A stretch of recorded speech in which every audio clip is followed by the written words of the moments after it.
Ya tenemos al amigo. Ya lo tenemos.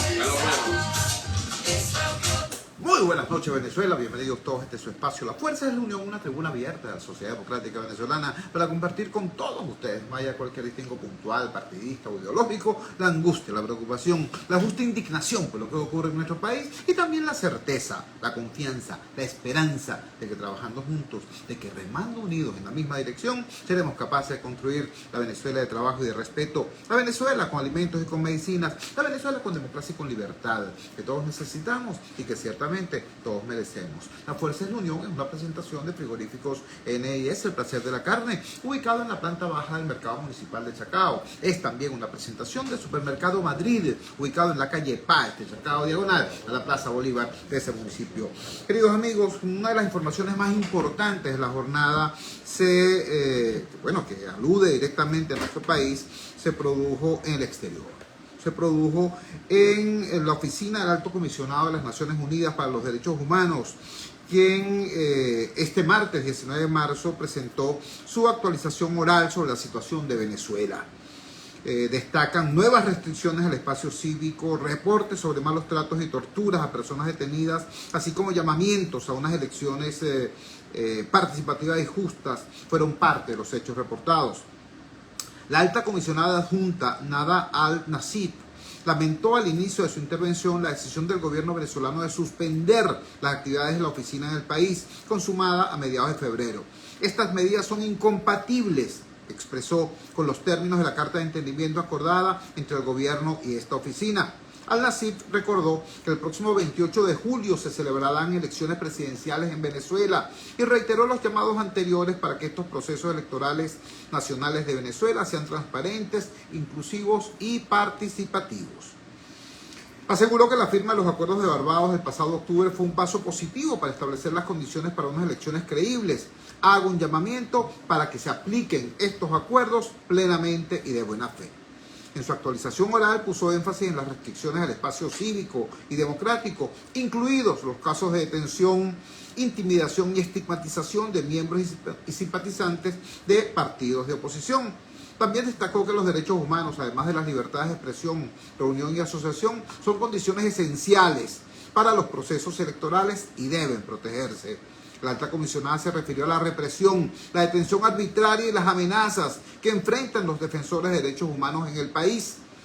Y puso como ejemplo a los activistas Javier Tarazona y Rocío San Miguel, ambos detenidos en la sede del Servicio Bolivariano de Inteligencia Nacional, SEBIN, el Helicoide. Además, hizo un llamado a la administración de Nicolás Maduro para que se abstengan de adoptar el proyecto de ley de fiscalización, regularización, actuación y financiamiento de organizaciones no gubernamentales y afines en Venezuela, que incluso podría impedir la entrega de ayuda y asistencia humanitaria vital. La oficina del Alto Comisionado expresó en esta nueva actualización oral su preocupación por los casos de arrestos y detenciones arbitrarias, así como despidos del empleo o restricciones en su acceso a las prestaciones sociales como consecuencia de la participación en manifestaciones sociales.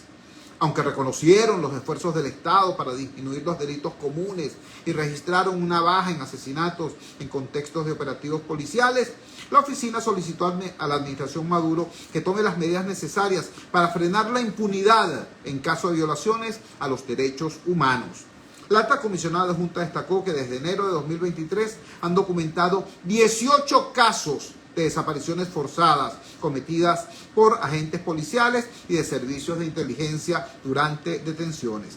Estas personas fueron detenidas por funcionarios del Estado, afirmó, y permanecieron incomunicadas durante horas o incluso semanas. Durante este periodo hubo una negativa a reconocer la privación de libertad o el ocultamiento del destino o su paradero. La mayoría de las personas se enfrentaron posteriormente a cargos relacionados con conspiración, terrorismo, asociación criminal, traición y lavado de dinero, denunció. Nada al-Nasif también resaltó que han recibido denuncias sobre malos tratos cometidos por agentes policiales o de servicios de inteligencia, algunos de los cuales podrían constituir tortura. Es particularmente preocupante la falta de avance en la investigación de los casos de personas indígenas Yucba en el estado Zulia por agentes de la Policía Nacional Bolivariana. La oficina del Alto Comisionado indicó que el año pasado realizaron 7 visitas a centros de detención, con lo que han completado 70 visitas desde 2019. Solicitaron a las autoridades mejorar las condiciones de detención, además del acceso al agua, alimentos y servicios de salud. Bueno, esto es parte apenas de lo que manifestó la oficina del Alto Comisionado de Derechos Humanos de las Naciones Unidas en su actualización oral el día de hoy sobre la situación de los derechos humanos en Venezuela. En búsqueda de mayor y mejor criterio para entender qué significa esto, para entender las implicaciones de esto, sobre todo en nuestro contexto actual. Pues venimos de escuchar hace apenas unas 3-4 horas unas declaraciones del presidente de la Asamblea Nacional de Venezuela, el doctor Jorge Rodríguez Gómez, quien pidió que se apruebe una ley draconiana.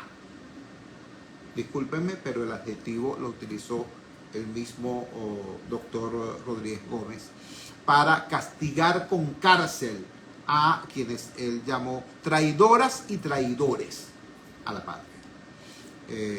Bueno, en ese contexto se produce, repito, esta actualización oral de la Oficina del Alto Comisionado de los Derechos Humanos para los Derechos Humanos de las Naciones Unidas, sobre el caso Venezuela, buscando, repito, criterio experto para entender esto, para interpretar esto. Tenemos en línea al doctor Ali Daniels. El doctor Ali Daniels, por cierto, acaba de recibir un altísimo reconocimiento por parte de la Embajada de Canadá en tanto que defensor de derechos humanos, y nosotros queremos en esta primera entrevista que tenemos después de ese evento decirle cuán orgulloso estamos de su coraje cívico, de su decencia ciudadana y de ser un hilo de luz en medio de esta situación a veces oscura y sombría que es la situación de los derechos humanos en nuestro país. Ali, muchísimas gracias por atender nuestra llamada desde Ligante Rumbos. Danos, por favor, comparte, por favor, tu visión de lo que fue este informe de la Oficina del Alto Comisionado. Buenas noches, te escuchamos.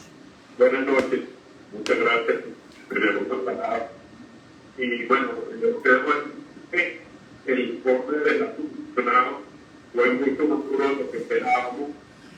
La medida en que podría ser pensado. Disculpa que te interrumpa, Ali, si estás utilizando manos libres o algo parecido. Ahora sí está mejor, ¿no? ¿Aló? Ahora sí, mucho mejor ahora, sí.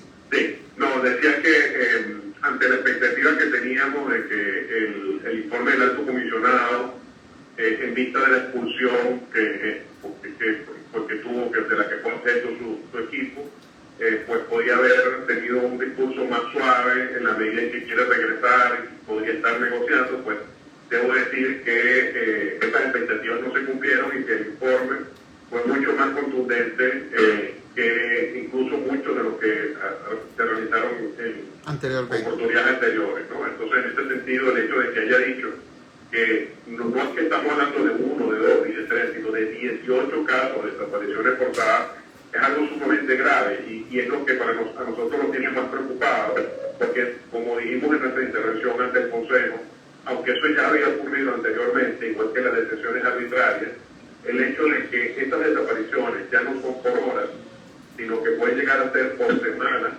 es algo sumamente grave en la medida en que se va agudizando, se va empeorando la situación.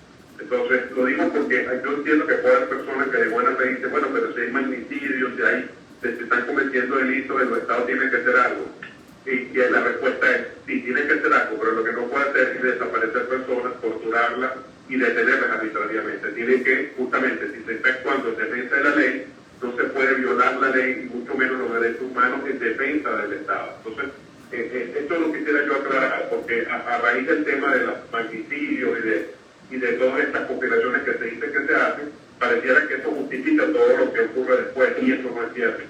Es decir, es como que una persona comete un delito, entonces, bueno, se comete otro delito para reprimir eso. Eso no puede ser, no se puede pagar un delito con otro. Entonces, en este sentido, el hecho que el Alto Comisionado haya puesto tanta énfasis en el hecho de las desapariciones que están empeorando, el hecho de que las detenciones arbitrarias están aumentando, el hecho que además, a pesar de que a raíz de los acuerdos armados se liberaron personas, pero ahora se han detenido sido mucho más de las que fueron liberadas, está hablando de que el ambiente de represión en el país ha empeorado. Y además quisiera decirlo, Hugo, con toda responsabilidad, con toda, que no está para nada justificado, porque yo no sé a ti, pero todas las personas que yo conozco, de mi entorno vecinal, de los compañeros defensores de derechos humanos, solo hablan de una cosa, y es votar, es ir a elecciones, es elegir y actuar cívica y pacíficamente para ejercer el derecho al sufragio. Entonces, una sociedad que solamente está pendiente de elecciones y que justamente quiere ir a elecciones para ir de una manera pacífica a solucionar los problemas que tiene el país, no entendemos este ánimo de hacer ver que hay conspiraciones en cada escuadra, en cada esquina, cuando todos sabemos que la gente lo que está pendiente es de ir a votar. Incluso en estos momentos los jóvenes lo que están es acudiendo a inscribirse en el registro electoral permanente. Entonces el hecho de que el alto comisionado, a pesar de haber sido expulsado del país su equipo, esté señalando lo que las organizaciones de derechos humanos hemos denunciado, un escalamiento en la violencia, en la persecución, lamentablemente lo que hace es respaldar y apoyar estas denuncias que desde las organizaciones de derechos humanos hemos venido haciendo. Estamos conversando con el doctor Ali Daniels. El doctor Ali Daniels es directivo, vocero y fundador de la organización no gubernamental Acceso a la Justicia, una organización de la sociedad civil venezolana que es referente, bandera en materia de precisamente defensa de los derechos humanos y reivindicación del Estado de Derecho. Más de una vez hemos explicado acá en este programa por qué la reivindicación del Estado de Derecho no es una filigrana académica, sino que es una reivindicación fundamental precisamente para nosotros, para los débiles económicos, para los débiles sociales, para los débiles jurídicos. Los fuertes se defienden solos porque tienen con qué. Tienen dinero, tienen puestos, tienen enchufes, tienen X. El débil jurídico, el débil económico es el que necesita que exista Estado de Derecho y que funcione. Por eso la importancia del rol de acceso a la justicia y de, entre otros activistas, del doctor Ali Daniels. Ali, dijiste algo que nos llama profundamente la atención. Ciertamente la agenda del país que quiere cambio es más electoral que nunca, por así decirlo. Incluso aquellos voceros, aquellas organizaciones, aquellos sectores que en recientes procesos estuvieron inclinados a posturas de naturaleza abstencionista, hoy todo el mundo está llamando a votar, a organizarse para votar y a defender el derecho al voto. Ahora, acabo de leer unas declaraciones del señor Maduro Moros. Sí, son sus apellidos, ¿no? Porque él habla de los apellidos. Bueno, el señor de apellido Maduro Moros, diciendo precisamente eso. Los apellidos se preparan para la guarimba. Curioso esto, que haya esta especie de promoción de una violencia que no existe en la realidad política, ni existe en la realidad social, pero existe en el discurso oficial. Y otra cosa que también llama mucho la atención, la forma como desde el gobierno se agrede precisamente a actores moderados. Por ejemplo, el caso de Rocío San Miguel, una persona que siempre ha estado hablando de los espacios de la preocupación republicana. Una persona que incluso en el reciente referéndum sobre Guyana convocado por el gobierno nacional llamó a participar, llamó a votar en ese proceso. ¿Cómo se explica esto? Se está buscando una especie de depresión del centro para que la confrontación se dé nuevamente entre extremos radicalizados.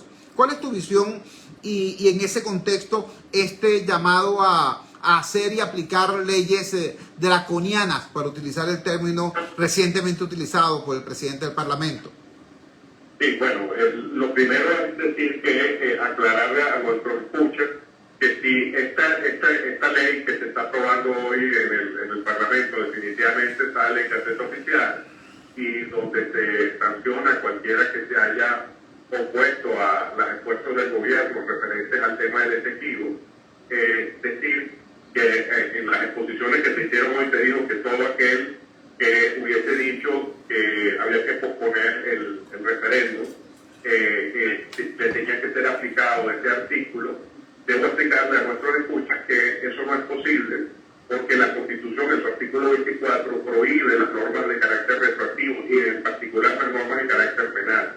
De modo que, aunque alguien pudiera creer que el pedido en cambio de fecha de referéndum del Ejecutivo fuera delito, cosa que para mí no lo es, porque era simplemente una opinión, alguien podría haber dicho, bueno, no se haga ahorita, hágase más tarde. Y eso es una opinión, que no puede ser considerada en modo alguno traición a la patria. Recordemos que este referéndum se hizo en el contexto de una decisión de la Corte Internacional de Justicia, y a mí es que decían, bueno, ¿por qué no lo dejamos para después de la decisión de la Corte Internacional de Justicia para que no entorpezcan la decisión de la Corte? Esa era una opinión que para mí era perfectamente válida y no tenía nada que ver con el reclamo de Venezuela justo y legítimo sobre el Ejecutivo. Entonces, aún en el supuesto de que esta norma se aplique, esto que ocurrió en el mes de diciembre no puede ser sancionado en una norma posterior, porque los delitos solamente son aplicables una vez que se aprueben hacia el futuro, no hacia el pasado. Entonces, esto hay que explicarlo, porque hay quien podría pensar entonces que todos los que opinaron o tuvieron alguna crítica sobre el referéndum de diciembre, entonces podría ser sancionado a partir de la publicación en cartera de esta ley, y eso no es posible. Respecto al otro que estás comentando, de que ¿por qué este ánimo de confrontación? Bueno, pues yo creo que justamente está derivado del hecho de que como justamente el gobierno sabe que en las encuestas, ninguna encuesta seria le está dando la razón y está diciendo que justamente le está costando levantar votos, entonces está buscando levantar una opinión de que hay un estado de confrontación, un estado de violencia, para justificar una persecución que no tiene ningún asidero con la realidad, porque como digo, aunque en Venezuela hay protestas todos los días, esas protestas todas son pacíficas, todas son de reivindicaciones sociales, y en ningún caso ha habido, y de hecho eso lo confirmó ya el alto comisionado diciendo que efectivamente había habido muchas manifestaciones reclamando derechos y no había habido actos de violencia durante estas manifestaciones, lo cual confirma que estas manifestaciones son pacíficas.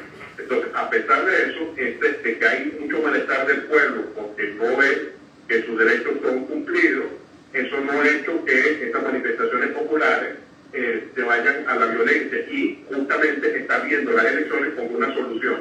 Pero al contrario, lo que se está diciendo no es que hay conspiraciones, hay magnicidios, para justamente tratar de buscar acciones de persecución que generen un acto de violencia, un acto de represión, y justifiquen cualquier tipo de acción que impida o dificulte el ejercicio del derecho de sufragio. Recordemos que cada acción que se está haciendo, incluyendo la del día de hoy, donde se desapareció a un representante del Estado Aragua, del partido de la agrupación de María Corina Machado, nos está diciendo que la represión está ahí y no ha cesado.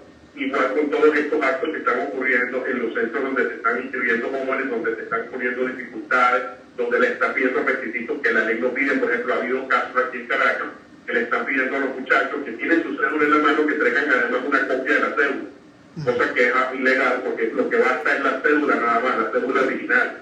Entonces, como ves, todo lo que se está haciendo desde el gobierno es desalentar, decir, ¿para qué vas a ir a votar? No vale la pena, yo tengo la fuerza, yo tengo la capacidad de represión, entonces no hace falta que la gente vaya a votar, porque yo me basto por mí mismo para mantenerme en el poder. Y eso no debemos permitirlo, sino que hay que actuar cívicamente y votar y hacer todo lo necesario para que todos los jóvenes que no están inscritos en el registro electoral lo hagan y cumplen con su derecho de ejercer el derecho a sufragio.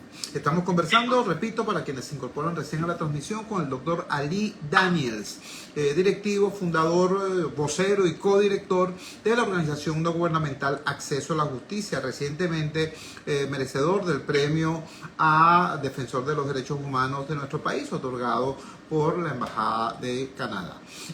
Ali, nos ubicaste entonces, creo que con bastante eficiencia, en lo que es el impacto de toda esta situación denunciada en la actualización de la Oficina del Alto Comisionado de los Derechos Humanos de la ONU sobre lo que es el tema interno, sobre lo que es el tema nacional.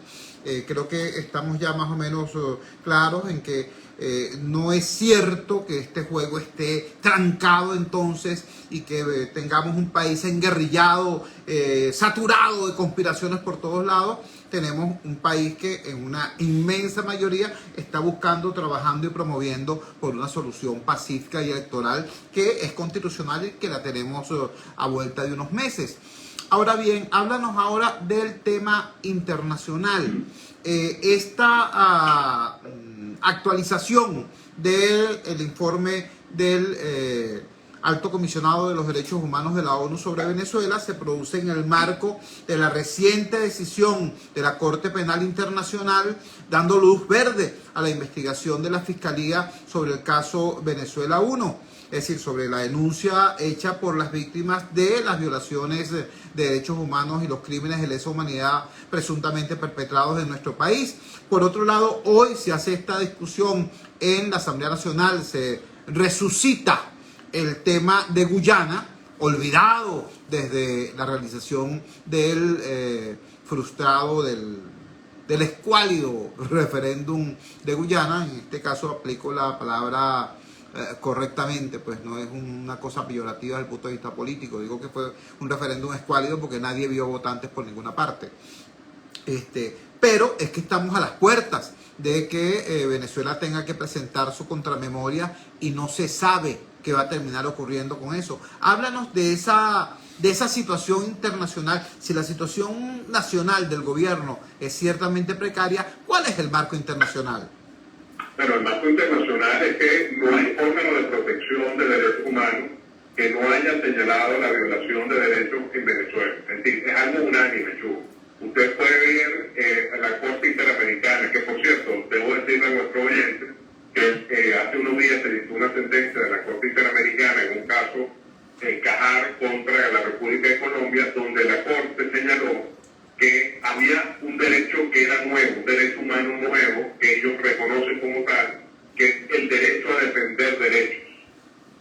Porque justamente la víctima, en este caso contra Colombia, era un grupo de abogados que había sido perseguido por el Estado colombiano y por defender derechos humanos. Entonces, en el análisis de esta situación, la Corte dijo, el derecho a defender derechos es un derecho humano autónomo y hay que reconocerlo como tal. Lo digo porque esto es aplicable al caso venezolano, donde personas como Rocío San Miguel, como Javier Tarazona, por defender derechos, lamentablemente han perdido su libertad.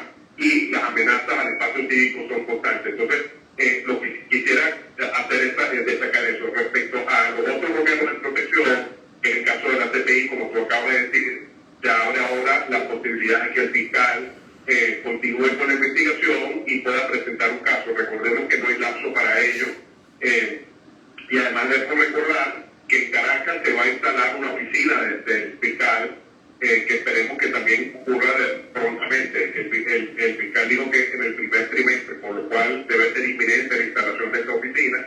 Y recordemos que es el único país del continente americano que tiene una investigación de la CPI. Esto no es una coincidencia, esto es justamente por las denuncias que las víctimas han hecho a lo largo de los años, y adicionalmente a eso vemos como en el Consejo de Derechos Humanos, tanto en la oficina del Alto Comisionado está señalando cosas gravísimas como las que acabamos de comentar, es decir, desapariciones forzadas, torturas, detenciones arbitrarias, y mañana yo quisiera avisar además que va a presentar su informe, su actualización en la misión de determinación de hechos. Ajá. Por lo cual, que también ha hecho gravísimas denuncias sobre la situación de la represión en el país. Entonces, como ven, no es que nos estamos imaginando que los órganos de protección señalan constantemente al gobierno venezolano, es que desde hace años eso ha sido una voz unánime al respecto, y el gobierno lo que hace decir es que eso implica injerencia en la soberanía. Si en un sitio donde sea, en Francia, en España, en la India, alguien es torturado, eso nos afecta a todos y cada uno. Te afecta a ti, me afecta a mí y afecta a cualquiera. Porque la tortura, por ejemplo, es algo que no puede ser permitido en ningún país del mundo. Y eso no es injerencia.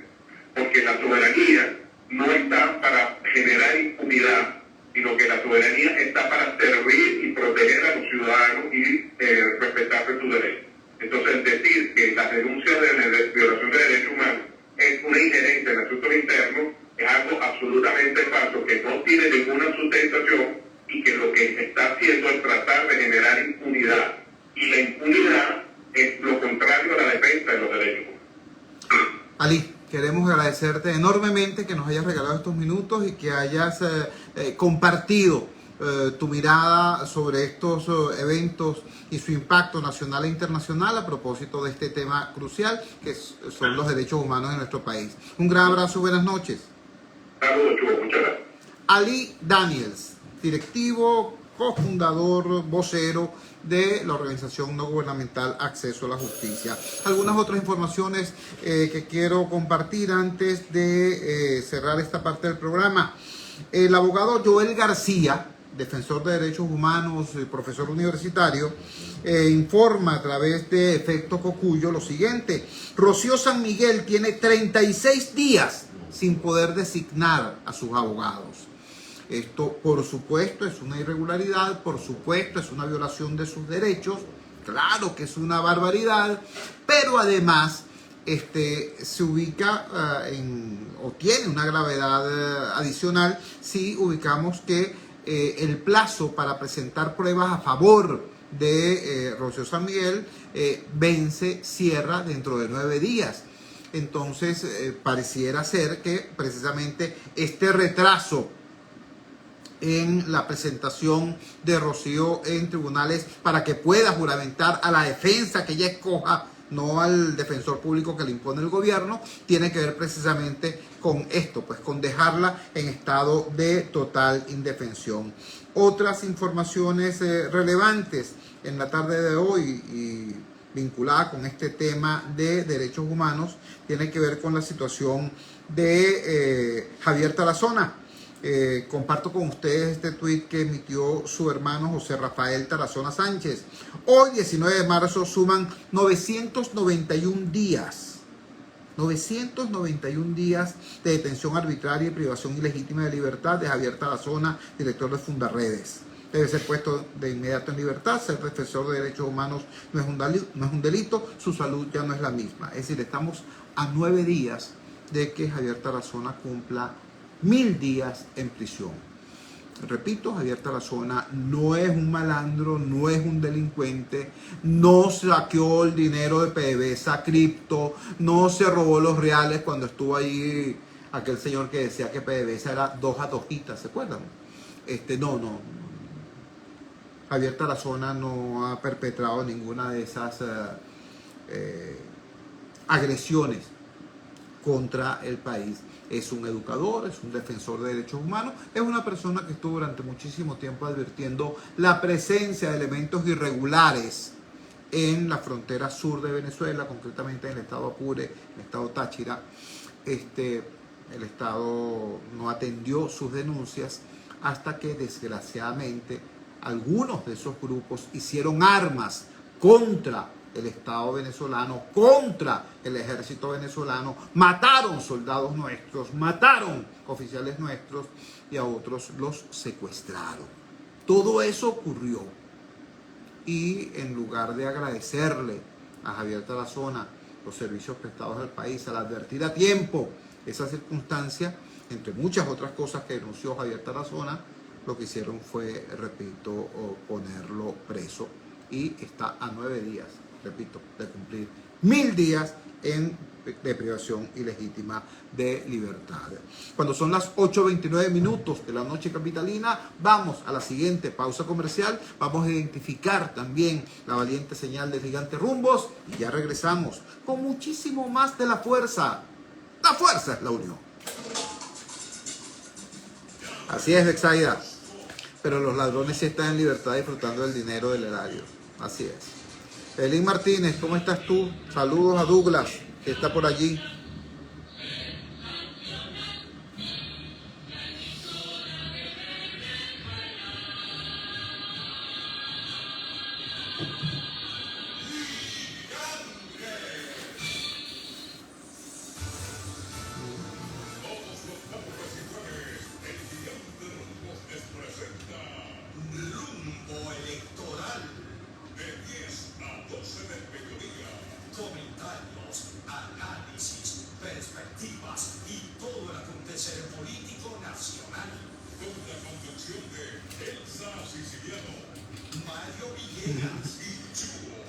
Douglas Miguel, saludos, ¿cómo estás? ¿Cómo te va? Douglas Miguel es un valiente joven venezolano. Fue fotógrafo del Radar de los Barrios, camarógrafo del Radar de los Barrios.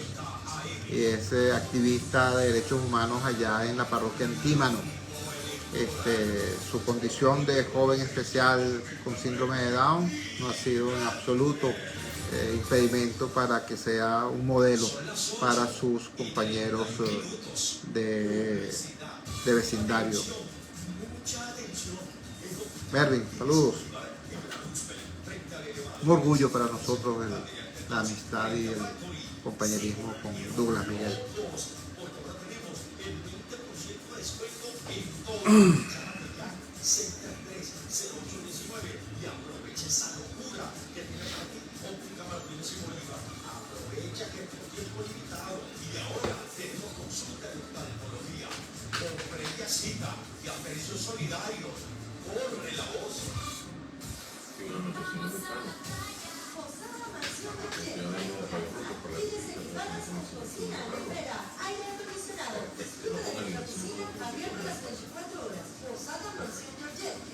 Ya tenemos a Luis Cano. Perfecto, jefe.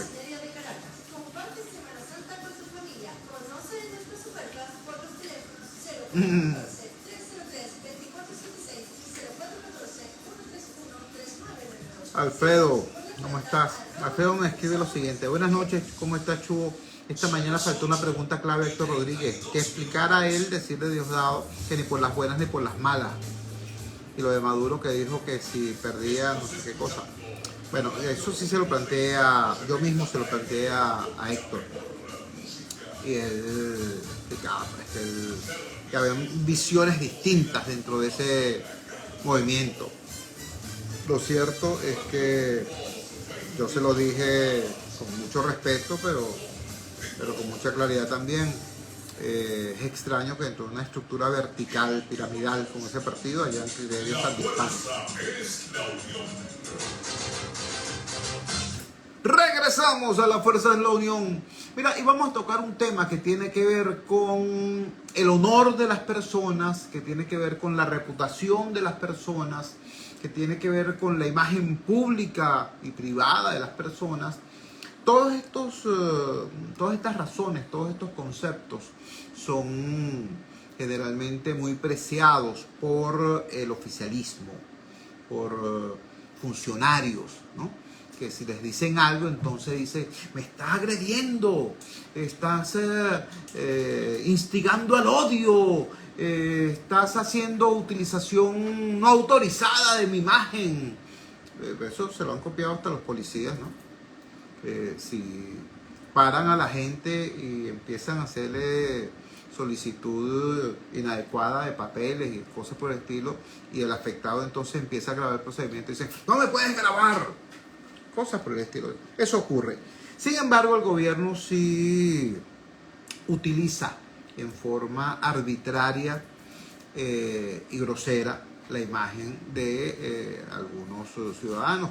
Ocurre conmigo, desgraciadamente, con mucha frecuencia, ¿no? Ustedes saben que hay un programa que sale los miércoles en la noche en el canal que debiera ser de todos los venezolanos y que está secuestrado por el PSUV ahora, donde, bueno, prácticamente durante muchísimo tiempo han tenido el mal gusto y la grosería de utilizar segmentos de este programa, ¿no? Y mi imagen editada de manera perversa, ¿no? De manera malsana, para intentar ponerme a decir cosas que no son.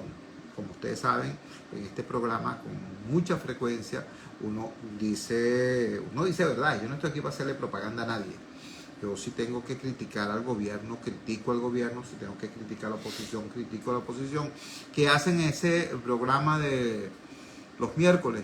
Bueno, quitan la crítica al gobierno, editan la condena al gobierno y dejan solamente los planteamientos que pudieran ser críticos hacia la oposición. Entonces aparece uno ciertamente en una postura mal editada y para que luzca desequilibrado. Bueno, la cosa no solamente conmigo, la cosa es también con otra gente. Hay un destacadísimo dirigente del sector de los jubilados y pensionados. Es uno de mis héroes personales, es una persona a quien tengo el honor de conocer desde hace tiempo y de valorar por su lucha. Se trata del señor Luis Cano.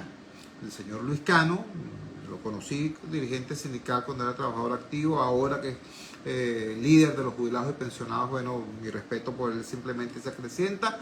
Resulta que la imagen de él, que ha estado luchando contra este gobierno durante años, reivindicando los derechos de sus compañeros de clase, bueno, está siendo utilizada la imagen de Luis Cano para hacerle propaganda al gobierno. ¿Qué te puedo decir? Lo tenemos en línea precisamente en este momento. Luis, muchísimas gracias por atender nuestra llamada desde el Gigante Rumbos. Hemos visto mensajes de la red sindical venezolana denunciando esta situación. Cuéntanos, ¿qué es lo que está ocurriendo y cuál es el sentido de tu denuncia? Te escuchamos.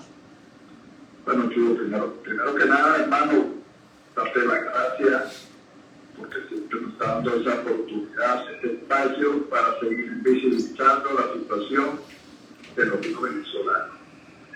Bueno, eso que está pasando no es nuevo. Eso viene ya de hace alrededor de 9 meses. Cada vez que el gobierno va a pagar poco, entonces usa más y del año lo coloca en la página aparte. Para darle a entender que yo estoy aprobando su política, cuando es todo lo contrario. Cuando ya tenemos de hace unos cuantos años, tú eres parte y testigo de esa lucha, que hemos estado denunciando el exterminio continuo y sistemático al cual tiene este gobierno condenado a los niños venezolanos, que ya somos más de 5 millones de personas. Pero a mí me gusta siempre hablar cuando tú consigues pequeños trucos. Nosotros arrancamos el día de la semana pasada con una campaña de denuncia y con varios programas, y en el día de hoy tumbaron de la página patria nosotros. La tumbaron, ya no aparece. Yo no sé si al final de mes, cuando vuelven a pagar otro no la van a volver a colocar, pero por lo menos construimos un pequeño truco. Y bueno, el mensaje sigue siendo para el gobierno venezolano, porque fíjate, yo no entiendo si yo como me pensioné, que el seguro social pero es el reino que comete como el pueblo ante el banco tal, la usted va a tener la cuenta nacional para cobrar su pensión. Entonces no entiendo, como si lo entiendo, el gobierno a través de la página pasa una cuestión maquiavélica que es una guerra.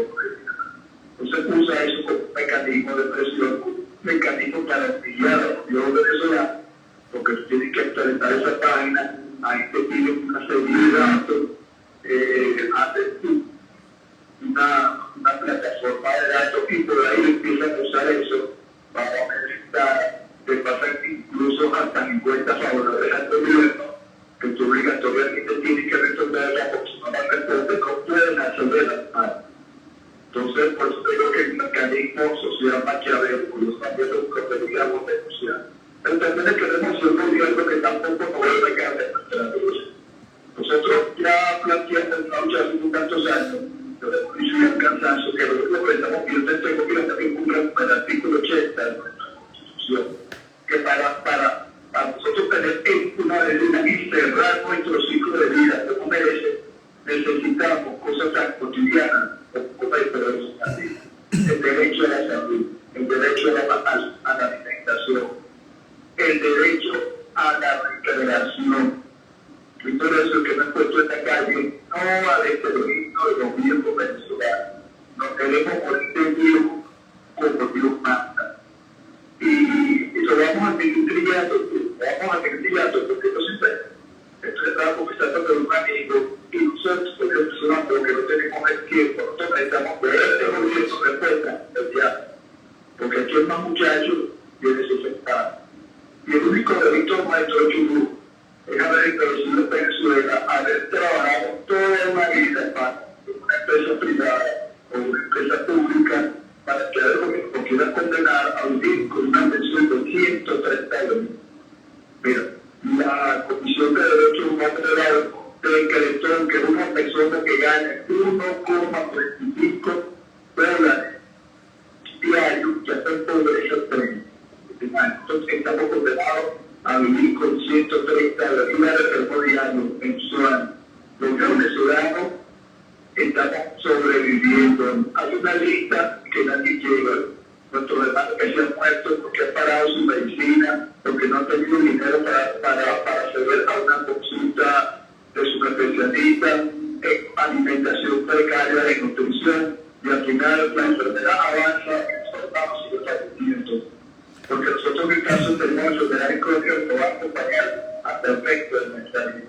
Y ahí hacemos la denuncia. No puede ser el PAN, no puede ser Chile, que en Venezuela, los mismos venezolanos se estén muriendo de nutrición por falta de medicina y que esto se haya convertido en una cuestión cotidiana. Con eso no es cotidiano y no está incluido. Es así. Lo contrario es que nosotros los mismos venezolanos estemos hablando de nuestros ciclos de vida como debería de ser, con nuestros familiares que tampoco tenemos que saber del país, debido a la grave situación por la cual estamos atravesando. Deberíamos estar visitando el recorrido de Venezuela, deberíamos estar disfrutando más a nuestros años jubilados, que estos tipos nos condenaron a un estado de vigencia y a morirnos anticipadamente. No están adelantando nuestra muerte, ya está fundamental. No queremos morir de virus por Dios manda cuando nos toque. Y ahí también quiero rescatar una frase de paso que me envía es de la señora María Nieves, una compañera que nos acompaña siempre en esta lucha, que tiene 97 años, y anda con nosotros en la calle. Y ella tiene una cosita que yo se la compro el 100%. Lo que los venezolanos queremos morir como los árboles, de pie. Y no nos vamos a meditar, vamos a salir a la calle. Ya estamos ya de una vez trabajando para acompañar a nuestros hermanos el 1 de mayo y el 29 de mayo, que tenemos el Día del Adulto Mayor. Mañana tenemos la famosa, que ya es costumbre, en la Plaza de la Pera, tenemos una reunión con nuestros hermanos invitados y pensionados, y vamos a continuar, estamos a salir en la calle. Nosotros vamos a estar chicos. Y porque es una lucha de pareja, ¿por qué?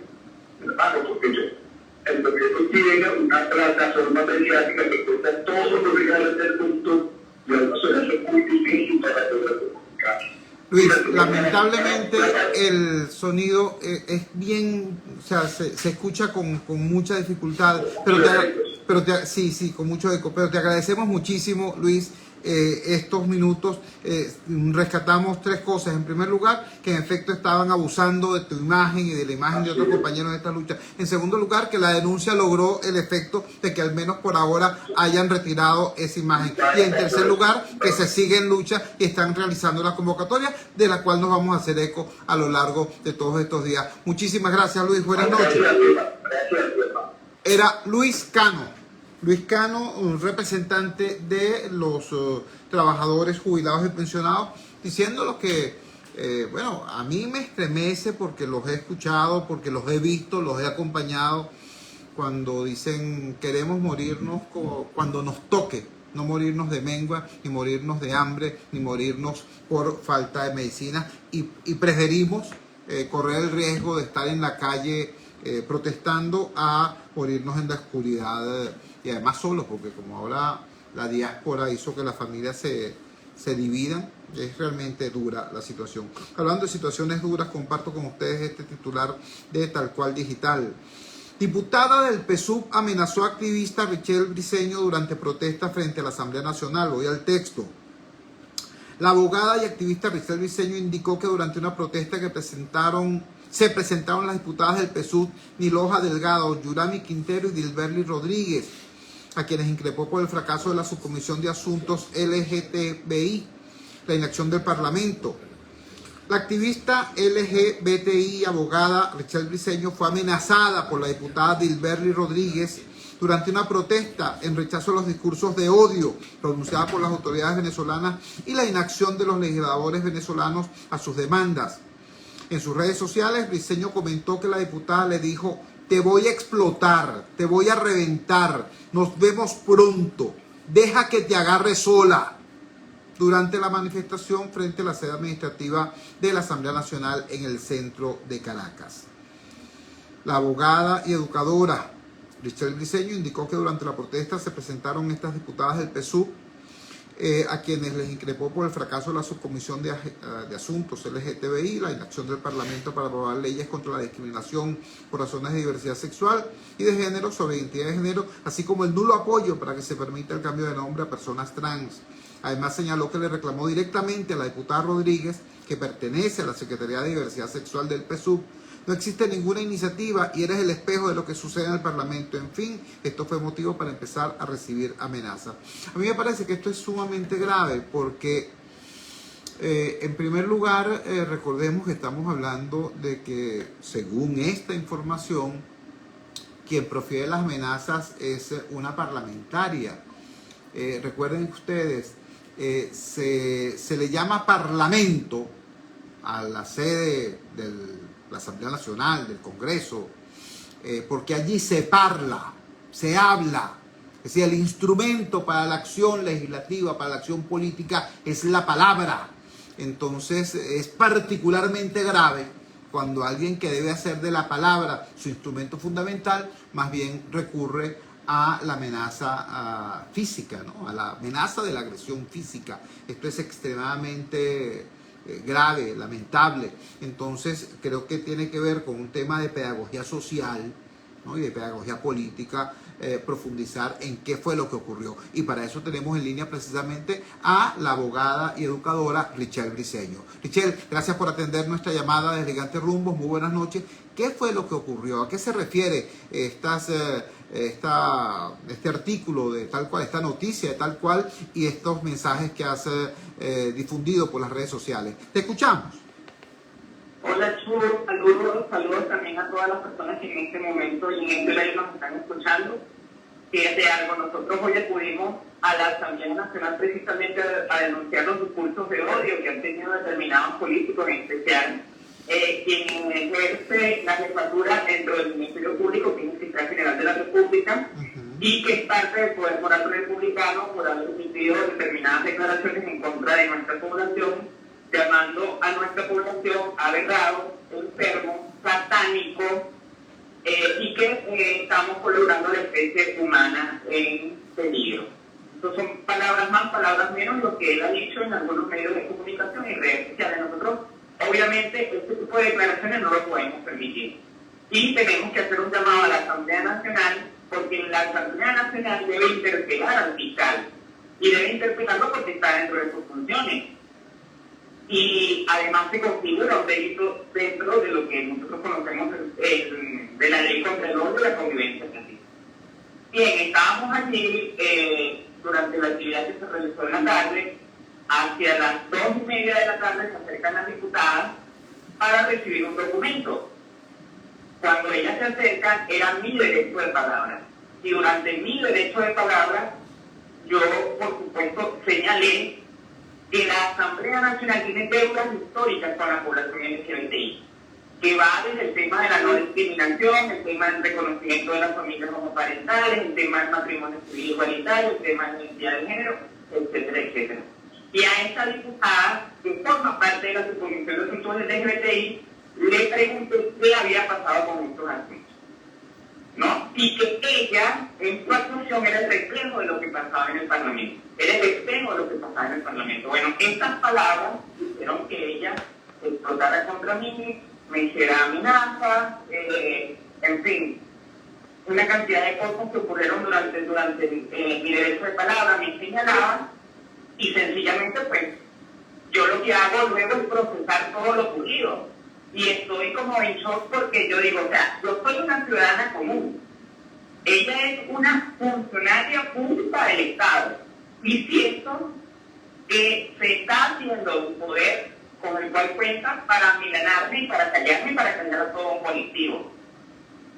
Entonces, por supuesto, nosotros no podemos, como defensores de derechos humanos, quedarnos callados ante esta situación y tenemos, por demás, denunciar este tipo de situaciones, porque hoy día pareciera que nosotros los defensores de derechos humanos somos una presa fácil, pero además jugosa para hacer intercambios a nivel político, ¿no? Ya ha pasado con Víctor Tarazona, ahí tienes el caso de Rocío San Miguel.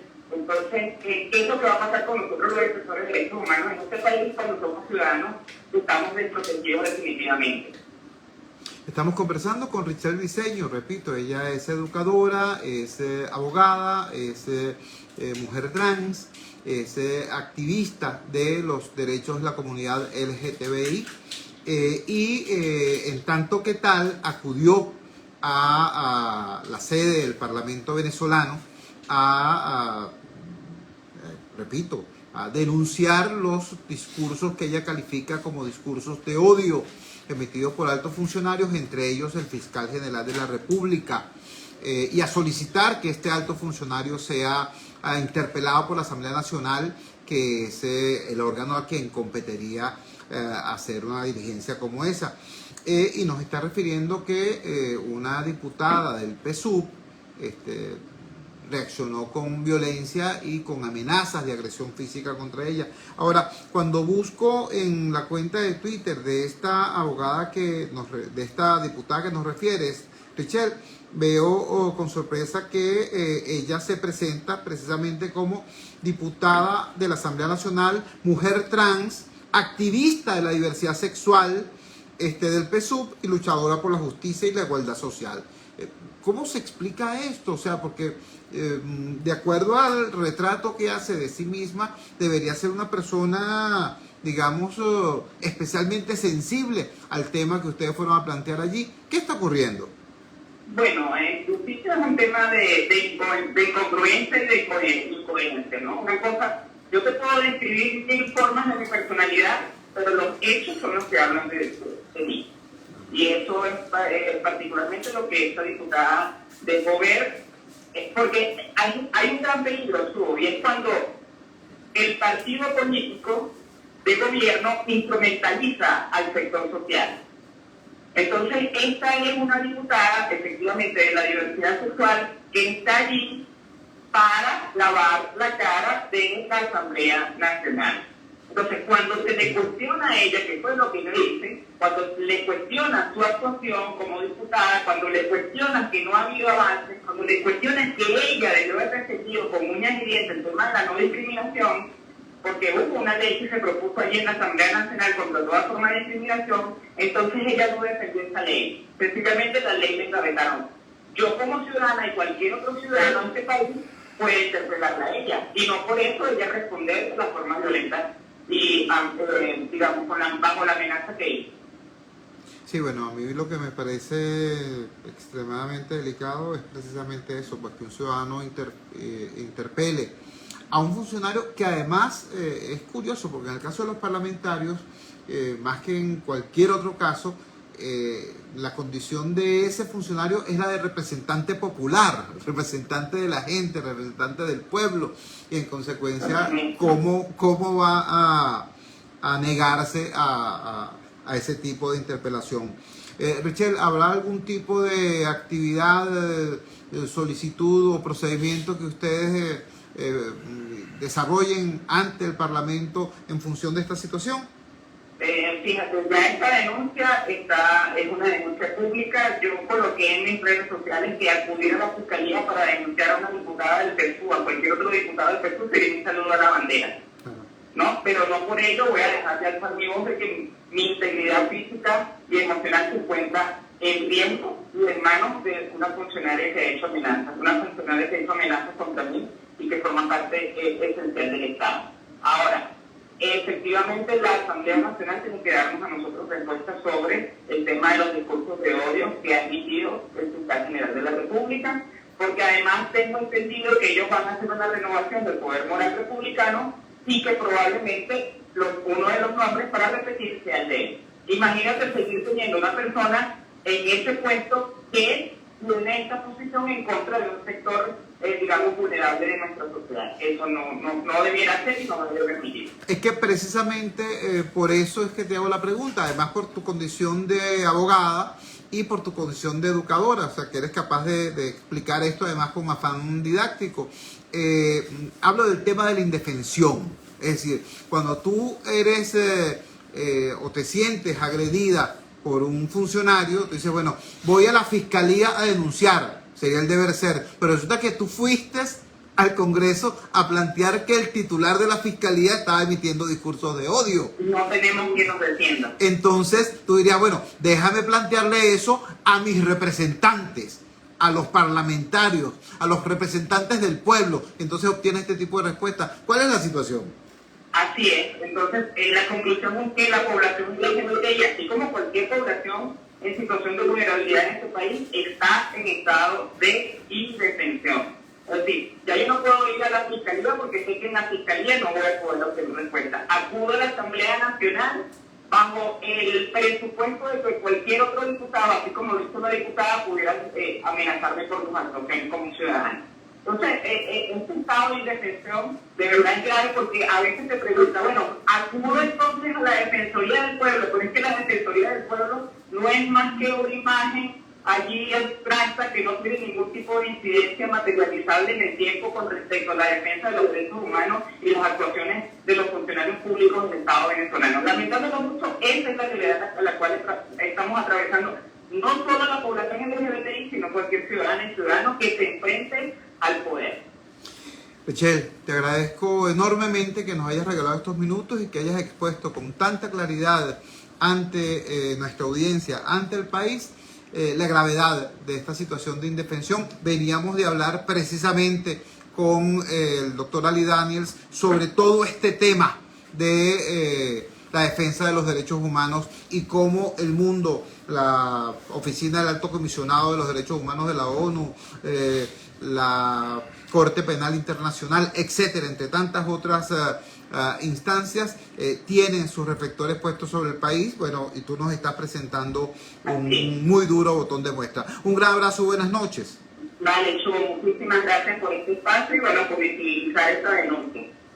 Richelle Briceño, repito, abogada, educadora, mujer trans, activista de derechos humanos y defensora de los derechos de la comunidad LGTBI en Venezuela, denunciando que fueron a la Asamblea Nacional a denunciar los discursos de odio de altos funcionarios, entre ellos, de acuerdo al criterio de ese grupo, entre ellos el ciudadano titular del Ministerio Público, y se encontraron con más bien una respuesta agresiva por parte de alguna parlamentaria. Cuando son las 8:58 de la noche capitalina, me queda apenas un minuto para agradecer la cálida recepción que tuvo hoy nuestro programa Rumbo Electoral, programa especial que saldrá al aire los martes y los jueves de 10 de la mañana a 12 del mediodía.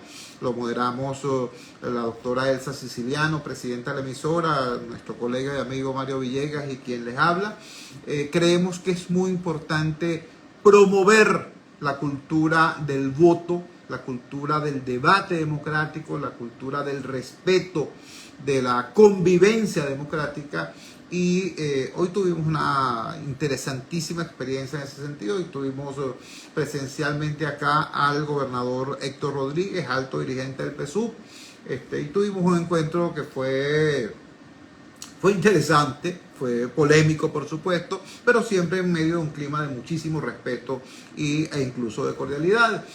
Tuvimos después también vía telefónica, lamentablemente no pudo ser presencial por algunos inconvenientes, al coordinador nacional de 20 Venezuela y coordinador de organización del comando de campaña de María Corina Machado, el doctor Henry Alviares.